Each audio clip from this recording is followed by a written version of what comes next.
Doctor साहब, ये कल तक मुकम्मल हो जाएगा या फिर ये फ्राइडे को होगा? क्योंकि स्पेकुलेशंस जो है उसकी बेस है, दो स्पेकुलेशन की बेस है। एक तो इमरान खान साहब 26 तारीख को आ रहे हैं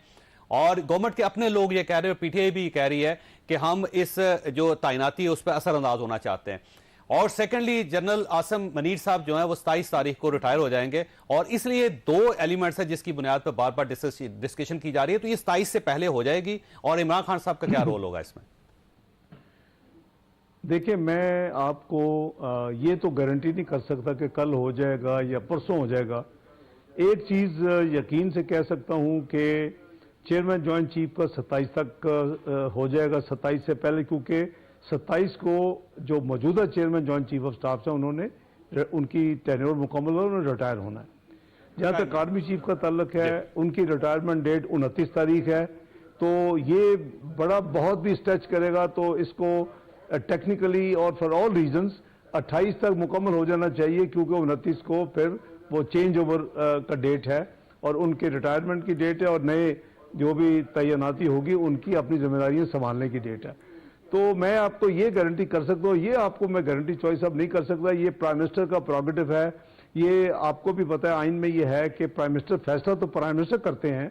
लेकिन इसकी एडवाइस जो है आइन के आर्टिकल 243 सब आर्टिकल 4 के तहत ये सदर मोहतरम को जाती है और सदर पाकिस्तान को जब जाती है तो उनको आइनी जो स्कीम ऑफ थिंग्स है उसमें ये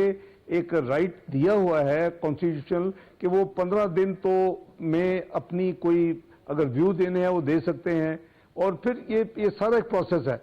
नॉर्मली होता नहीं है और जनरली माजी की हिस्ट्री यही है कि चूंकि बड़ी सेंसिटिव पोस्ट होती हैं, टाइम बाउंड होती हैं, तो इसमें माजी की समरी में कम से कम दो जो रिसेंट पास्ट जो आर्मी चीफ जो हमारे मुल्क में एक अभी और एक इनसे पहले, इसमें मैं एज कह लें कि कैबिनेट कॉलीग मुझे उस वक्त के वजीर आजम मियां नवाज शरीफ साहब ने इन्वॉल्व किया था। तो इसलिए मैं समझता हूं कि ये भी इंशाल्लाह प्रोसेस जो है वो अकॉर्डिंगली अल्लाह के फजलो करम से मुकम्मल होगा और इसमें भी कोई ताखीर ना तवक्को की जानी चाहिए ना ताखीर होनी चाहिए कि हम अपने इन अदारों को काफ़ी हमने देखा कि एक अपॉइंटमेंट थी कुछ साल पहले, आपको याद होगा, वो एक अदारे में ISI में, तो उसको हमने अपने आप को एज ए कॉम हमने आपको जी हमने अपने आप को लाफिंग स्टॉक बना दिया, एक मजाक बन गया, दुनिया में उसकी खबरें चली। ऐसी नहीं होना चाहिए, ये अदारे हैं, इनकी अपनी एक तकरीम है, क्रेडिबिलिटी है। अच्छा डॉक्टर साहब, ये फरमाइएगा कि जो मैं आपकी बात से असेस कर सका हूं कि chairman joint chief of staff जो 27 नवंबर को रिटायर हो रहे हैं, तो इसका मतलब ये हुआ कि फिर ये दो अलग अलग समरीज आएंगी, एक अलग अपॉइंटमेंट चेयरमैन की होगी और दूसरी आर्मी चीफ की होंगी, तो दो अलग अलग अपॉइंटमेंट्स होंगे। अपना माजी की जो है मिसालें हैं, दोनों की इकट्ठी भी जाती रही हैं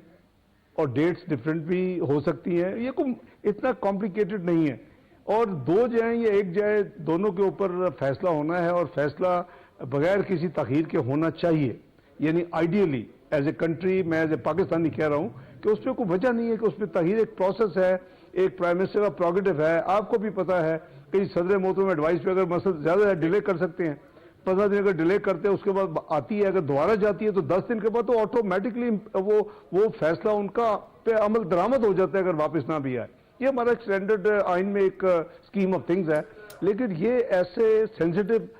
जो पोस्ट हैं उसके हवाले से हम ये भी अच्छी खबर नहीं होती कि अगर वक्त पे फैसले ना हो तो उसकी भी एक बड़ी मनफी एक इंप्रेशन दुनिया में जाता है। दूसरा सवाल आपका था कि अदम इस्तेहकाम पहले होता है ना, जो इस वक्त पाकिस्तान के अंदर है डॉक्टर साहब, अनफॉर्चुनेटली इस वक्त अदम इस्तेहकाम है इस तैनाती की वजह से। उसमें जो